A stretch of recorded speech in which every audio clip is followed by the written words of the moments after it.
Queridos, vamos abrir a palavra de Deus no Evangelho de Mateus, capítulo 16, versículos de 24 em diante. Evangelho de Mateus, capítulo 16. Mateus 16, 24. Eu lerei até o versículo 9 do capítulo 17.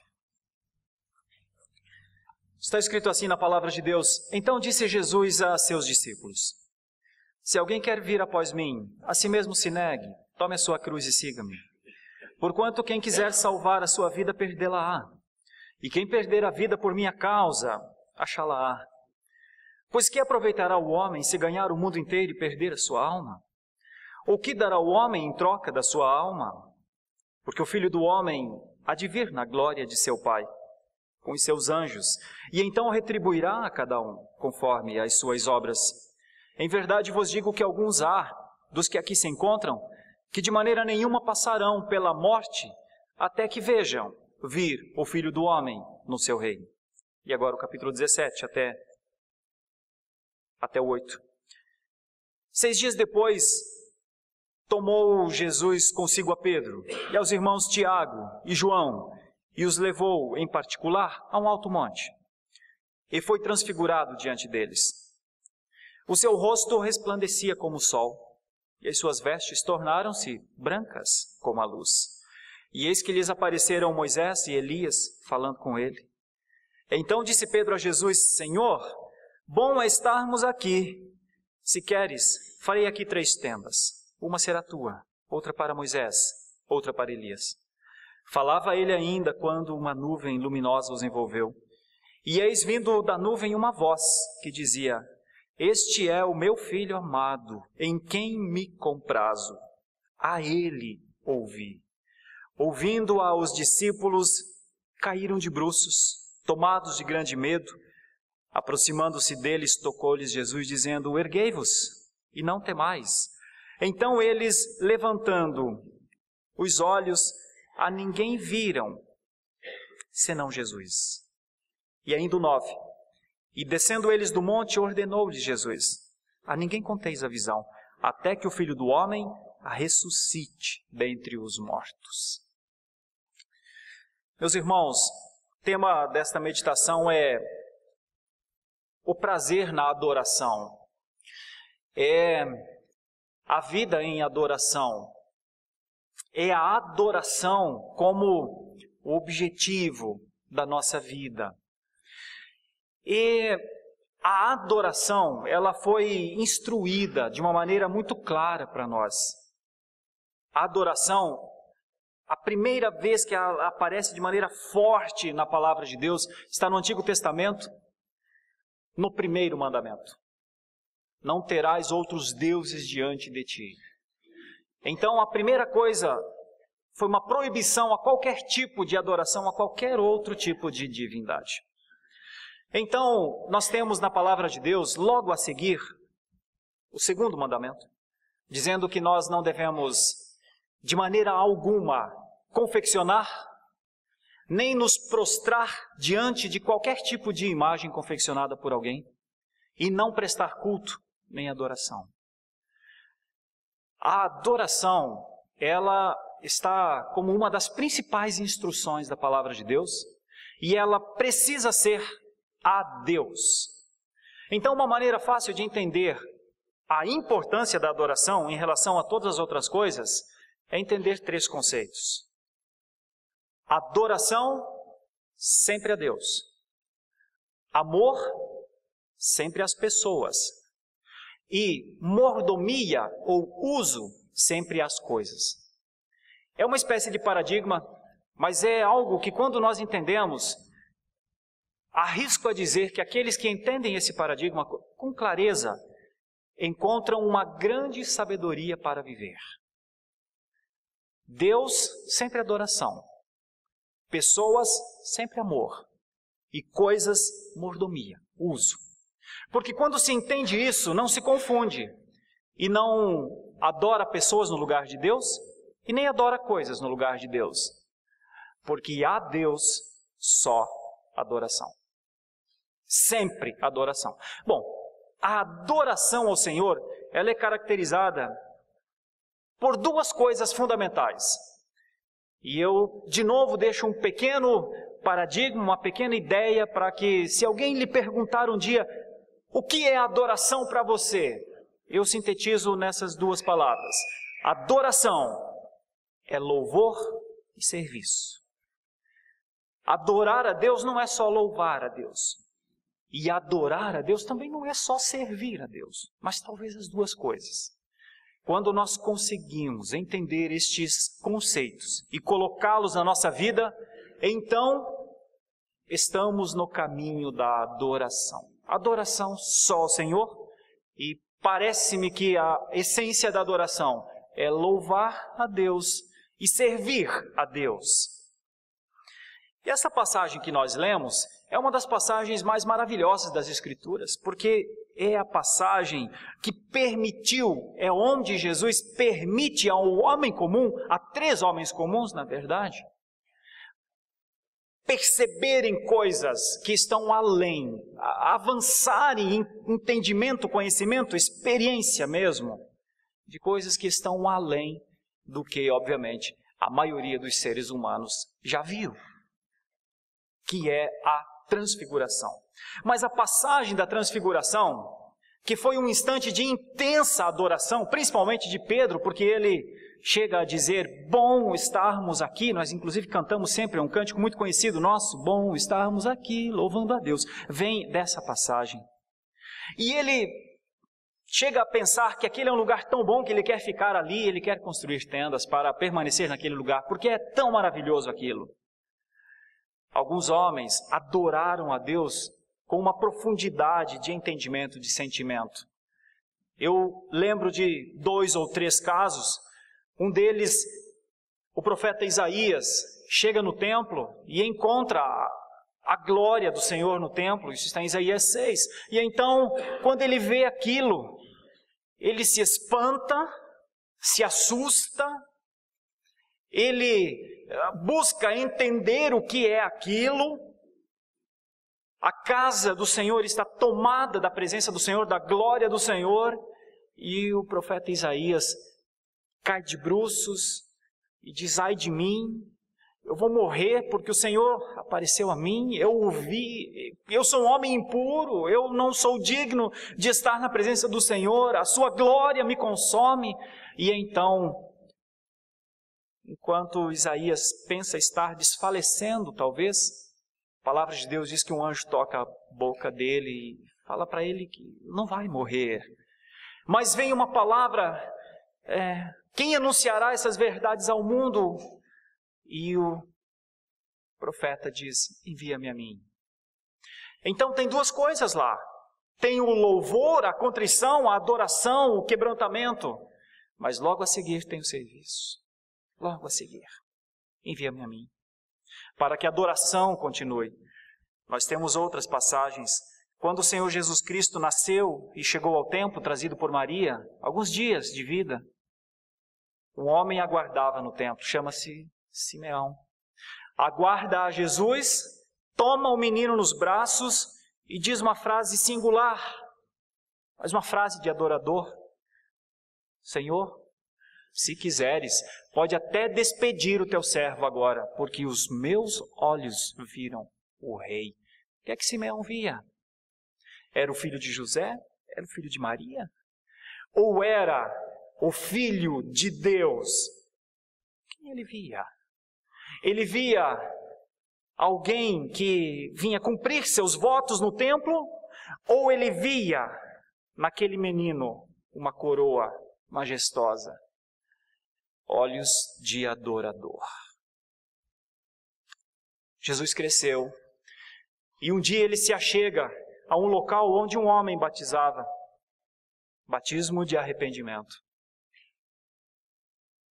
Quando Jesus vai se achegando a João, João diz, eis o Cordeiro de Deus, eis aquele que tira o pecado do mundo. Me batiza, João. E ele diz, eu não posso lhe batizar. Eu não sou digno. Não sou digno. Eu não sou digno de tocar no teu calçado. Não sou digno de desatar as tuas sandálias. Quem João viu? O filho de Isabel viu quem? O filho da sua tia Maria? Quem ele viu? Se não via por trás do homem que vinha uma cruz no horizonte, quem ele via? Se não via para além daquele homem que se achegava para ser batizado, para cumprir os votos, se não via o Redentor que em glória um dia ressurgiria, quem ele via? Adorador. Um homem do século XVIII, chamado Jonathan Edwards, ele disse que aos homens foi dado 5 sentidos, para que eles pudessem ter as condições de se relacionar da melhor maneira possível entre os homens. Mas aos cristãos foi dado um a mais. O 6º chama-se fé. Chama-se fé. A fé é um sentido em nós. A fé é uma condição em nós, naqueles que a têm,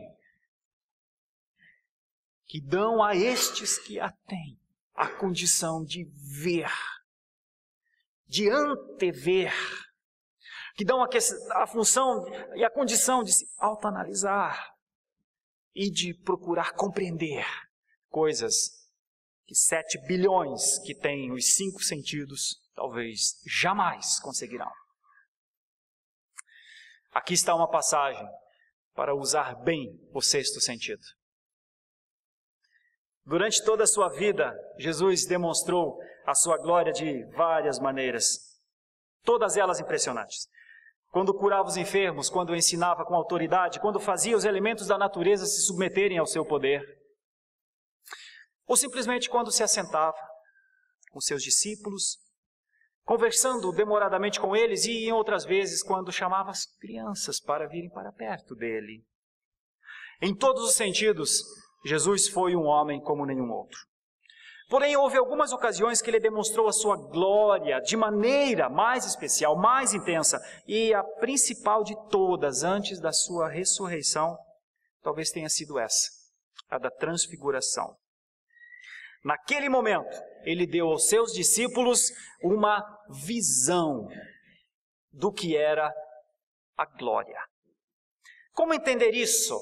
Qual o objetivo dessa ação que nós lemos? Seria uma mensagem perceptível, decifrável? O que é um rosto resplandecente como o sol? O que são as vestes brancas como a luz? E estes homens, então, extasiados, perplexos diante daquilo que seus olhos nunca haviam visto. Sabem por quê?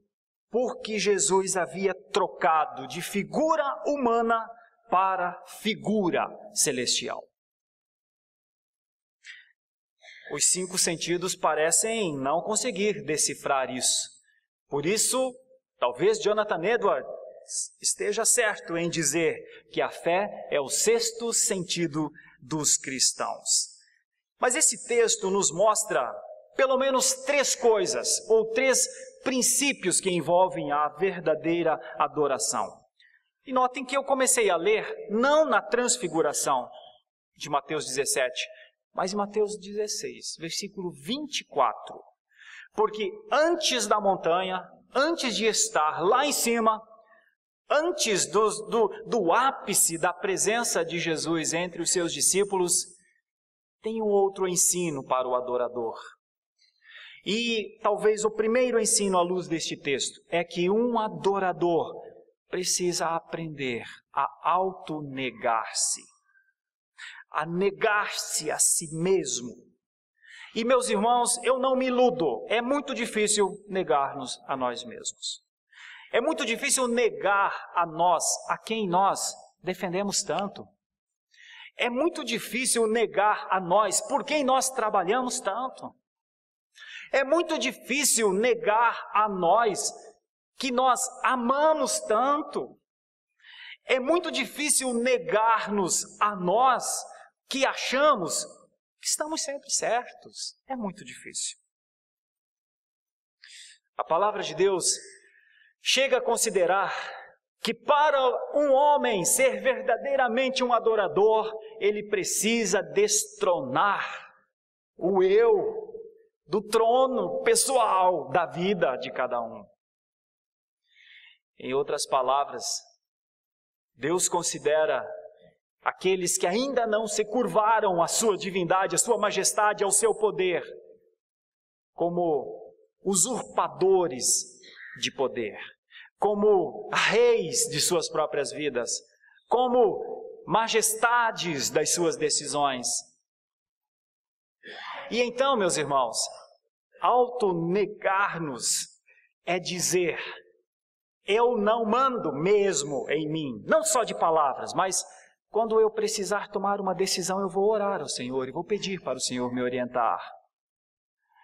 Quando eu perceber que eu estou me ausentando do Senhor, eu vou clamar ao Senhor para que Ele aumente mais a minha fé, porque eu dependo do Senhor. Autonegar-nos é nos autodestronar. Eu não iludo a você, é muito difícil.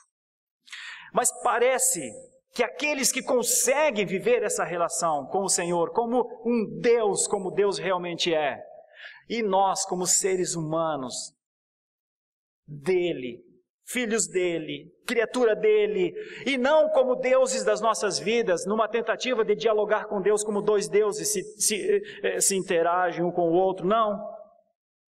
Mas assim, Senhor, verdadeiramente Tu és Deus, e eu não sou o rei da minha vida, não sou o Senhor, não sou nada de mim, tudo que há em mim é Teu.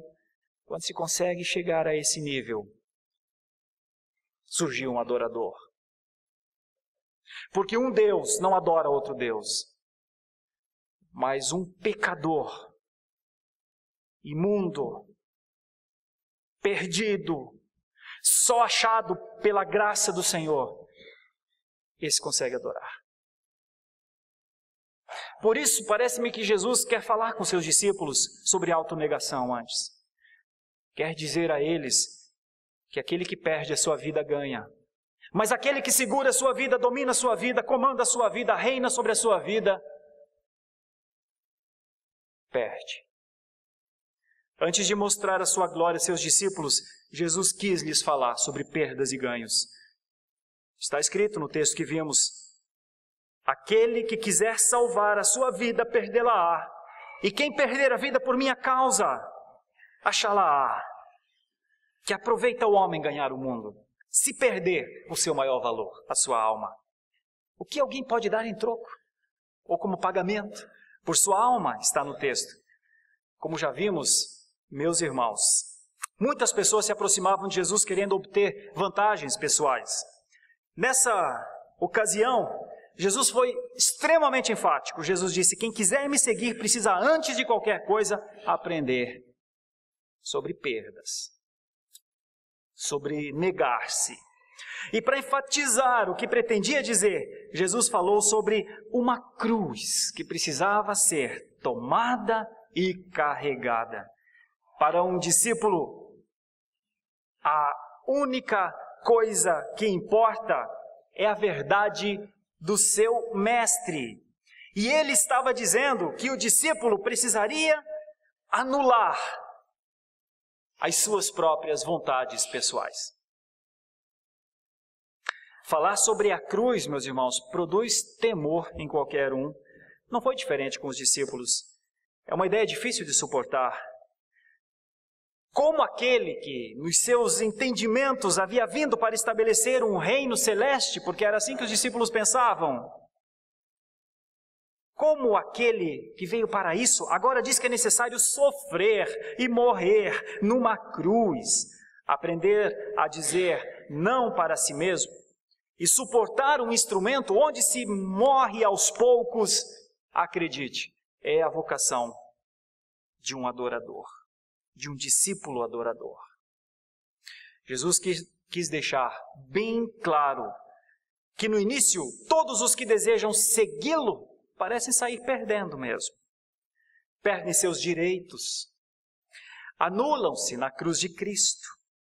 Porém, perdem no início para ganhar depois. E o contrário é verdade também. Quem ganha no início, quem não quer perder nada, alguém pode ganhar até mesmo o mundo inteiro em termos de bens, fama, riquezas, conforme diz a Escritura. Mas se perder a alma, não terá valido absolutamente nada. Essa vida é muito curta, meus irmãos, em relação à eternidade. E além disso, toda a riqueza que alguém puder conseguir adquirir, jamais será suficiente para pagar o preço pela redenção da sua alma. Por outro lado, alguém pode não ter nada nessa vida, porém se tiver a redenção que Cristo comprou para a sua alma, este alguém sim tem exatamente tudo o que precisa. Por isso Jesus disse, quem quiser salvar a sua vida, vai perder.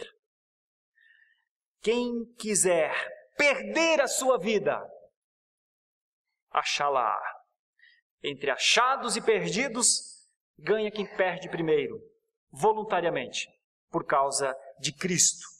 E perde quem se recusa a perder, por mais tarde, perderá tudo.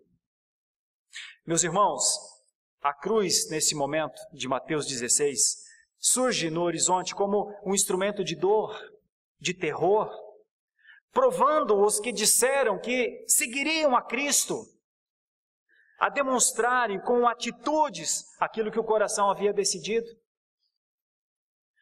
Vocês hão de lembrar-se que um dos discípulos prometeu que iria com o Senhor até o fim, mas vocês conhecem a história de Pedro. E lá no fim, Pedro não estava. O Pedro não conseguia cumprir aquilo que tinha prometido. Não fosse a misericórdia de Deus na pessoa de Jesus Cristo, que depois da sua ressurreição, fala às mulheres, encontrem-me em tal lugar e levem também a Pedro com vocês. Não fosse a misericórdia de Deus na pessoa de Cristo Jesus, que chama Pedro no meio dos discípulos e diz para ele, Pedro, tu me amas? E faz isso 3 vezes.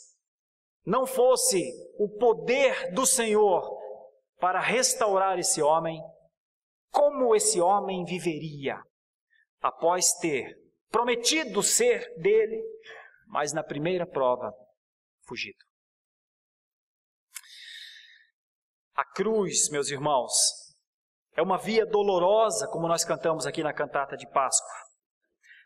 A via dolorosa é o início daquilo que será concluído com glória. Mas neste momento, quem consegue ver a glória que está depois da cruz?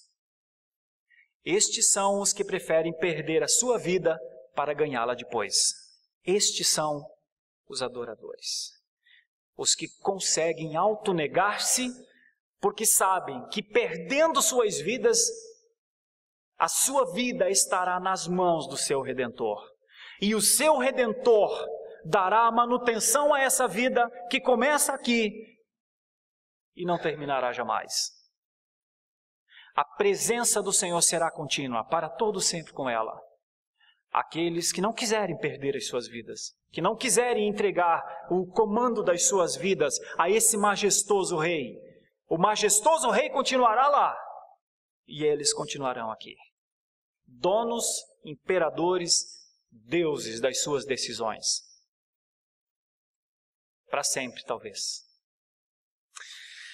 Por conta disso, meus irmãos, perder para ganhar é uma autonegação necessária do adorador.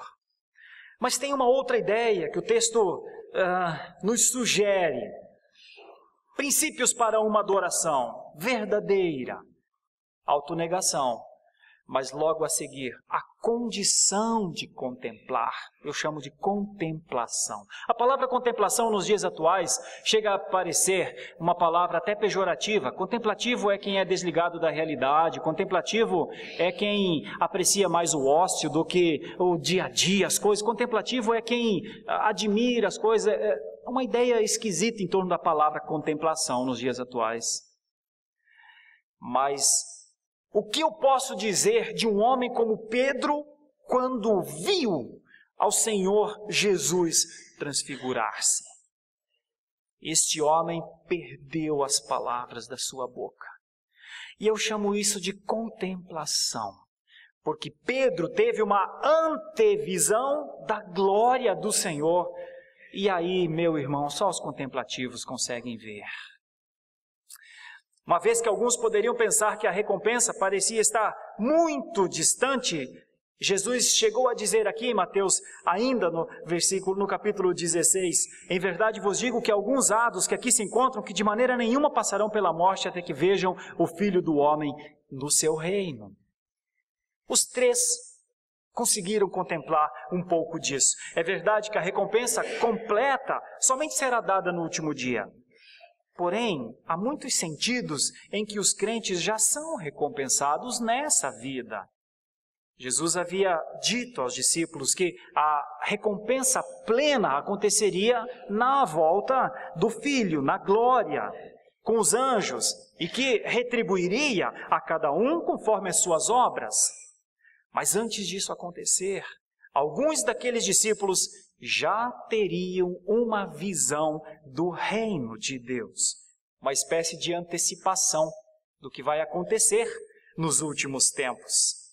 E na verdade não demorou muito tempo para que isso acontecesse. A narrativa mostra que foram 6 dias só depois. Eles já tiveram a experiência. A palavra transfiguração vem do termo grego metamorfo, ou que nós conhecemos na língua portuguesa por metamorfose, mudança, transformação, de onde então compreendemos essa palavra. E significa literalmente mudar de forma, transformar, transfigurar. A aparência de Cristo foi mudada. Resplandecia com brilho divino sobre o monte. Não foi apenas uma mudança de aparência, foi uma transformação, como antecipação de um estado ainda não adquirido, com rosto brilhante e resplandecente, diz o texto, e roupa clara, luminosa como a luz. A brancura ofuscante das roupas dos anjos, quando Jesus nasceu, agora são vistas nele por seus discípulos. Jesus, exaltado em esplendor celestial, no alto do monte, mais perto do céu do que da terra, mais perto do Pai do que dos homens. É o que os seus amigos mais próximos tiveram o privilégio de ver.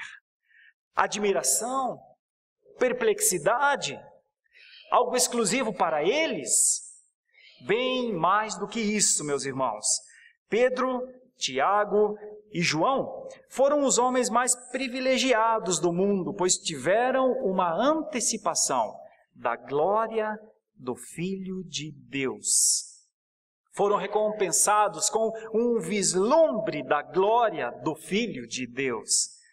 Tiveram uma visão clara da imponência do Rei dos Reis. O que aqueles homens contemplaram aquele dia no alto do monte, olho nenhum havia visto ainda. Porém, a palavra de Deus diz que haverá um dia que todo olho verá. Pedro, Tiago e João viram o que nós um dia veremos. A cruz, meus irmãos, entristece, mas a glória alegra. Primeiro a morte antecipada, depois a vida eterna em vislumbre. Primeiro a certeza que na cruz de Cristo temos que morrer. Negamos-nos a nós mesmos para morrer nela. Depois a certeza que pela ressurreição receberemos a recompensa da glorificação. A cruz e a glória são degraus da caminhada de autonegação do cristão, de contemplação do cristão, que nega a sua vida aqui, para receber uma nova ali. Certamente não conseguimos compreender completamente o que aconteceu naquele monte alto, uma vez que nossas condições humanas são extremamente limitadas. Nossos sentidos, os 5 que eu falei no início, e nossa mente, estão voltadas a coisas humanas. E por isso, certamente não entendemos perfeitamente o que é um corpo glorificado. O que nos leva a uma conclusão. Há coisas que são para o agora e há coisas que são para outros tempos. Contentemo-nos com as lições práticas geradas por este momento onde Jesus demonstrou que há uma glória nele, vista por antecipação por seus discípulos e prometida a todos na sua segunda vinda. Que a ressurreição do corpo é uma realidade e que em Cristo há mais coisas que possamos imaginar. Dentre elas, a infinita superioridade sobre anjos, como o autor aos Hebreus disse, e sobre pessoas.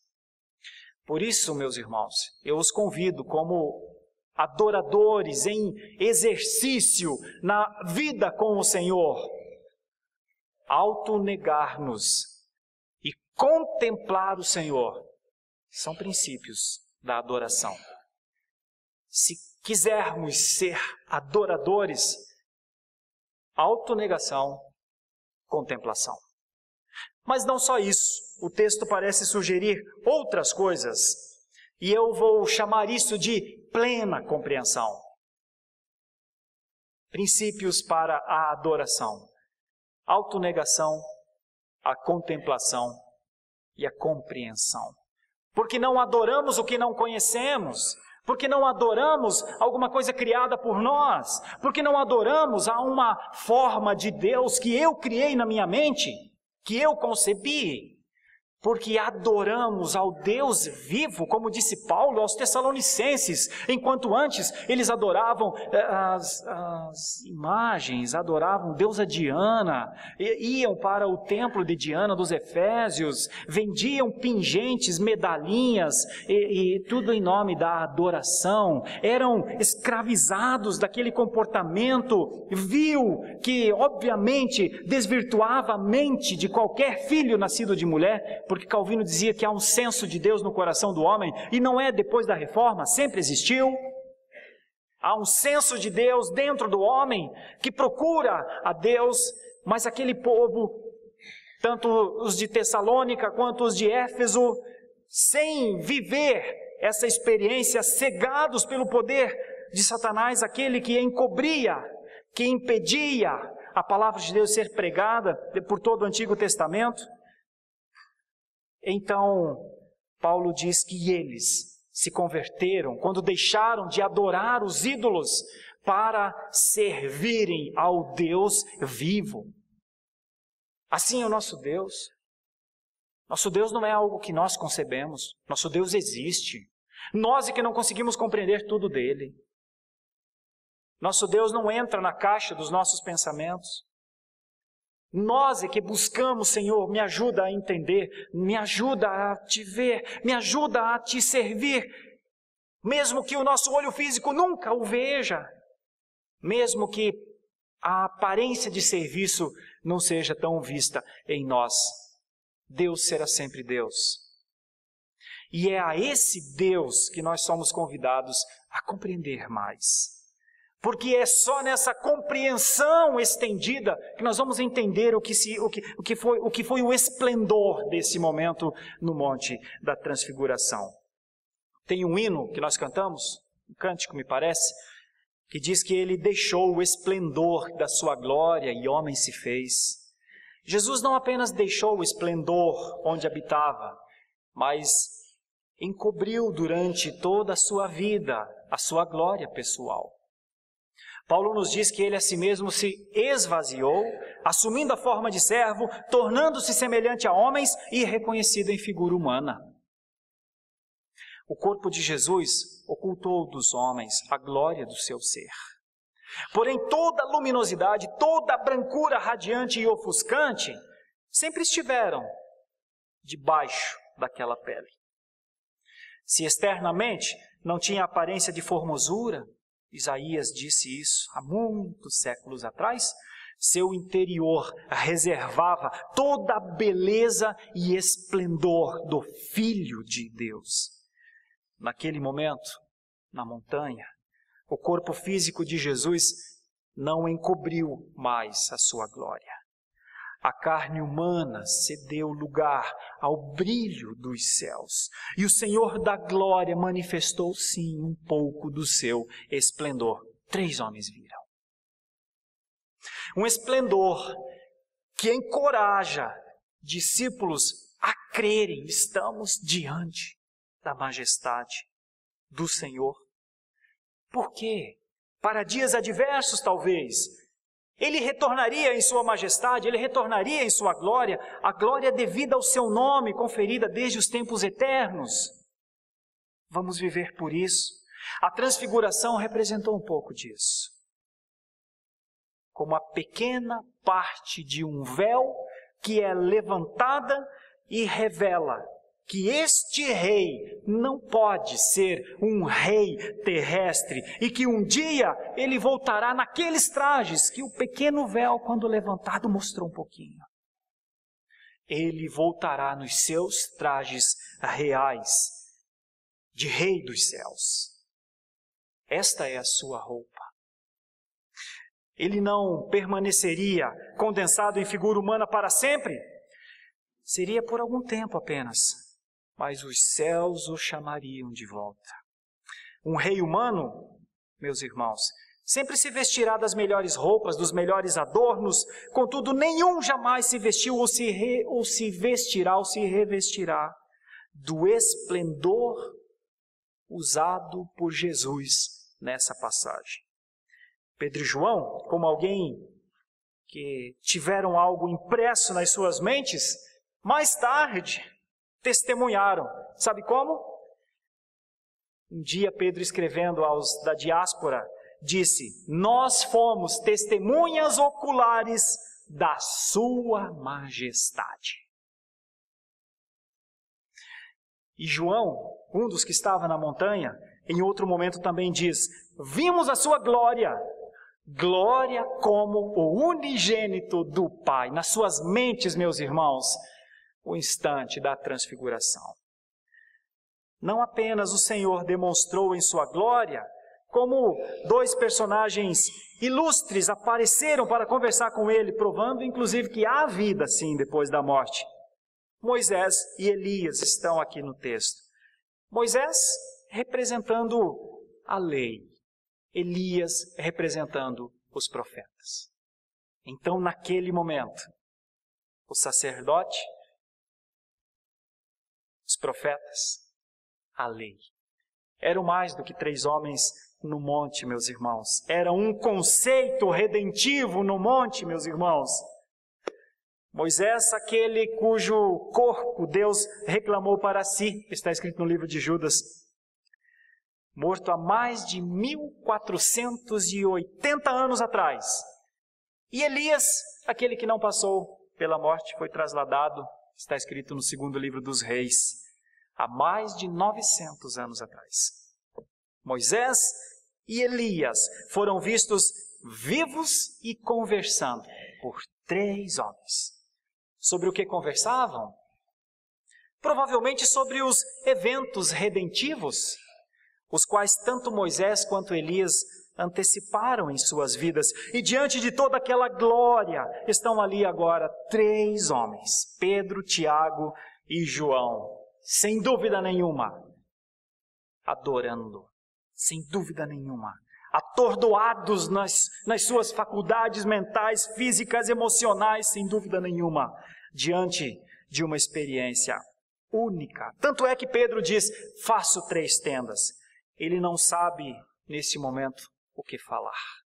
Ele não sabe, neste momento, o que fazer.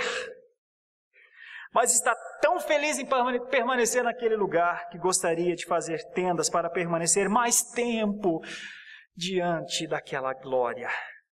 Certamente ele teve um vislumbre do céu. Mas o mais impressionante ainda estava por vir. Mateus diz que falava ele ainda quando uma nuvem luminosa os envolveu. E eis que veio uma voz dos céus que dizia: este é o meu filho amado, em quem me comprazo, a ele ouvi. Luz sobre a luz. Uma luz ainda maior se apodera deste local através da nuvem luminosa e aquela voz inconfundível soa de novo. Já havia soado uma vez. Este é o meu filho amado, no seu batismo. A mesma está de novo aqui, confirmando o ministério do Rei dos Reis, bem como o amor do Pai por esse filho tão amado. Jesus Cristo, querida Igreja Presbiteriana de Santo Amaro, não é igual a Moisés, e não é igual a Elias, ou qualquer outro homem.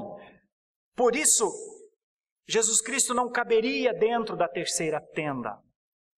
Como Deus não cabia dentro do templo que Davi queria levantar. Ele é superior a todas as criaturas. Ele é o Salvador dos homens. Ele não é a lei. Ele não é só mais um profeta. Moisés foi um servo bom e fiel em tudo o que fez. E Elias foi um dos profetas mais ousados na defesa das verdades eternas. Mas Jesus era infinitamente superior a eles. A lei e os profetas apontavam para ele, apontavam para o Salvador de Moisés e de Elias. Então, quando Pedro vê aquilo, imagina um nível igual para os três. Mas não. Jesus é um nível superior aos outros dois. Os homens mais excelentes que já nasceram, sempre serão homens. Não deixemos de honrar e de amar os homens, os nossos patriarcas, os profetas, os apóstolos, os mártires, os pais da igreja, os reformadores, os anônimos valorosos que hoje dão aula numa escola bíblica dominical. No entanto, lembremos que todos estiveram e estão, ou estão, debaixo das limitações da vida, debaixo do pecado, e precisam ou precisaram de um Salvador. Um rei esplendoroso que governou ou que governa a sua vida. Nenhum pode mediar nossa relação com Deus, porque somente Jesus é o Filho em quem o Pai se compraz, disse 2 vezes, e manda que ouçamos, disse Paulo depois ainda aos Romanos. Várias vezes, mas uma de maneira mais especial do que todas. Se com a tua boca confessares, se com o teu coração creres que Ele foi enviado, que Ele é o Filho de Deus e foi enviado, e foi ressurreto ao 3º dia, será salvo. Atônitos, estes discípulos caem de bruços, diz o texto, estão amedrontados, o texto parece sugerir. Quando levantam os olhos, todo o esplendor se retirou. São encorajados por uma mão que os toca, é hora de se levantar, recobrar a coragem. Ainda há coisas para fazer, o tempo do fim não chegou ainda. Os homens ainda precisam ouvir dele, conhecê-lo como o seu Senhor, conhecê-lo como o seu Rei. É necessário que haja louvor e que haja serviço, atitude de adorador, mangas arregaçadas para trabalhar. É necessário que haja atitude e coragem para o que virá, pois a cruz continua no horizonte. Os momentos mais duros da vida humana estão chegando. Aquele que foi predito por profetas, anunciado por anjos, reconhecido como o enviado de Deus por muitos, está para concluir a sua missão.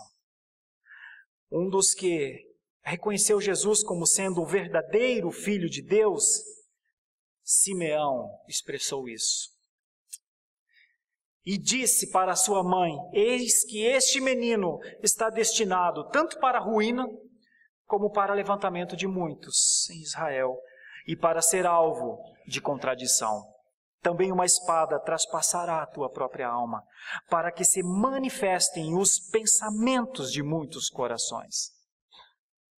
Quantos o seguirão até o fim? Quando descem do monte, eles têm certeza apenas de uma coisa: tiveram a maior experiência de suas vidas. Mas quando descem do monte, Quando descem do monte, tem um jovem endemoniado lá embaixo. E o pai daquele jovem chega para Jesus e diz: esses que ficaram aqui embaixo no monte não são seus discípulos? Sim, são meus discípulos.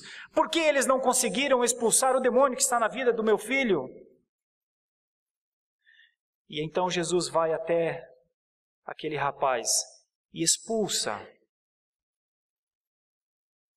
E então os discípulos começam a se perguntar: Senhor, por que a gente não tem força para fazer isso? Por que nós não conseguimos fazer isso? E Jesus dá uma das respostas mais significativas para um adorador, de compreensão, de entendimento. Essa casta não sai sem jejum e oração. Princípios para a adoração, meus irmãos. Autonegação. Ninguém que não conseguir autonegar-se será um adorador. Contemplação. Quer conseguir ver o que está além do que os olhos físicos veem. Eles poderiam olhar para Jesus e vê-lo apenas como um homem na cruz, mas alguns homens viram algo por trás da cruz. Viram a glória por trás da cruz. Compreensão. Iluminação do Espírito Santo de Deus que abre o nosso entendimento para compreender quem é Jesus. Quem é Jesus? Quem é o nosso Jesus Cristo? Quem é o nosso Redentor? Quem é o nosso Salvador? Quem é o majestoso que bate o seu cetro e faz a terra tremer? E quem somos nós?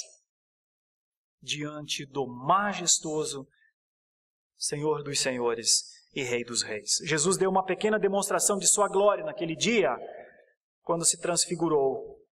Veio como servo, demonstrou que sua humilhação era algo temporário, seu reino glorioso e sua pessoa gloriosa seriam no devido tempo manifestados. Com um detalhe, ainda não vimos. Vivemos na expectativa desse dia. Um dia, meus irmãos, teremos o privilégio de Pedro, Tiago e João, pois o veremos, certamente o veremos, como ele verdadeiramente é. Há muitos anos atrás, num salmo, Davi disse: quero contemplar a beleza do Senhor. Um outro profeta, Isaías, disse: os nossos olhos físicos não veem mais do que deformidade, inclusive. Isaías disse: nenhuma formosura exterior foi vista nele. João, em determinado momento, disse que um dia nós o veríamos e seríamos como ele é. E o apóstolo Paulo diz: por isso, sejam obedientes até a morte. Porque ele se esvaziou, assumiu a forma de servo, foi reconhecido em figura humana, a si mesmo se humilhou, foi obediente até a morte e morte de cruz. E em seguida experimentou todo esse processo inverso, sendo exaltado por Deus, recebendo o nome acima de todo nome e recebendo o título de Senhor para a glória de Deus Pai. Esse é Jesus. Quero lhe convidar a ser verdadeiramente um adorador.